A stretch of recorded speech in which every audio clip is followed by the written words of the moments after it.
ஒரு 1ஆம் நம்பர் திருட்டு போய் ஒருத்தர் இருந்தா. திருட்டு போய் இருந்தானா? இருந்தேன். எங்க ஊர்ல உண்மைக்கு நடந்த சம்பவம். சரி. 1ஆம் நம்பர் திருட்டு போய் எங்க ஊர்ல சத்தியமாவே இருந்தான். அவன் வந்து நகை நட்டெல்லாம் கலவாண்ட மாட்டான். இந்த வாசல்ல இருக்கிற பிளாஸ்டிக் கப்ப கூட கலந்து போய் போயிருவான். என்ன அப்படி உலக லோக்கல் திருட்டுத்தனம். இவன் செய்யற திருட்டுத்தனத்தினால அவங்க அம்மாவுக்கு கெட்ட பேர் உருவாயிருச்சு. அவங்க அம்மானால ஒரு கடைக்கு கூட போக முடியல. எல்லா பேரும் கேவலமா கிராமம்னா எப்படி விடுவாங்கல்ல. இந்த போறா வாரு திருட்டு பையல பெத்தவ இப்படி களவாணி பையில பெத்துப்பட்டு எப்படித்தான் வீதியில நடக்கிறாள் மானகட்ட முண்டை இவெல்லாம் தூக்கு மாட்டு சாக கூடாது. திருட்டு பையில பெத்தவ இவெல்லாம் சாக மாட்டாப்ல திருடா இப்படியே சொல்ல இத ஒரு நாள் அந்த மயங்காரன் கேட்டுட்டான். சரி, நம்ம செய்யற திருட்டுத்தனத்தினால நம்ம தாயை எல்லா பேரும் தப்பா பேசுறாங்க.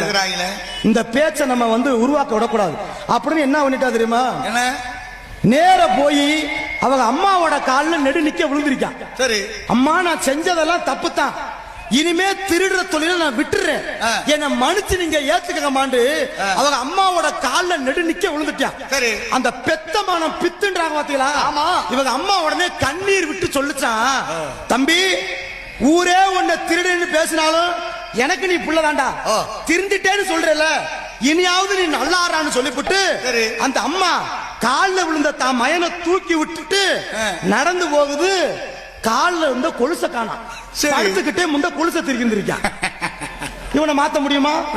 திருடனாய் பார்த்து திருண்டாவிட்டால் திருட்டை ஒழிக்க முடியாது. இப்ப உங்க எல்லா பேருக்குமே தெரியும், சமீப காலத்துக்கு முன்னாடி விண்வெளிக்கு சென்ற வீர பெண்மணி யாரு தெரியுங்களா? சுனிதா வில்லியம்.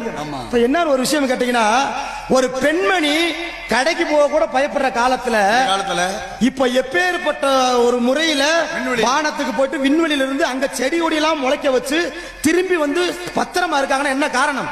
இந்த நாட்டுக்கு அவங்க தேடி தந்த பெருமையான ஒரு புகழ். அதே போல பெண்கள் நம் நாட்டின் கண்கள்.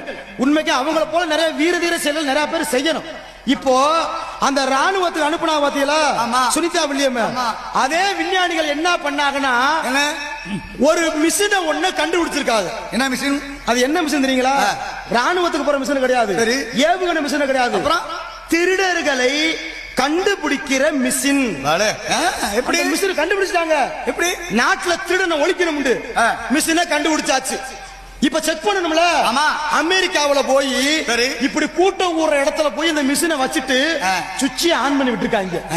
ஆன் பண்ணி விட்டா 10 செகண்ட்ல அந்த மிஷின் என்ன பண்ணுச்சான், 100 திருடனை கண்டுபிடிச்சு கொடுத்துச்சான். உடனே இத ஜப்பான்காரே வாங்கிட்டான். அவனும் கூட்டம் கூற இடத்துல வச்சுட்டு சுவிட்சை ஆன் பண்ணிடுறான். அது 20 செகண்ட்ல 200 திருடனை கண்டுபிடிச்சு கொடுத்துச்சான். சரி, இத உடனே நம்ம தமிழ்நாட்டுக்காரன் வாங்கிட்டு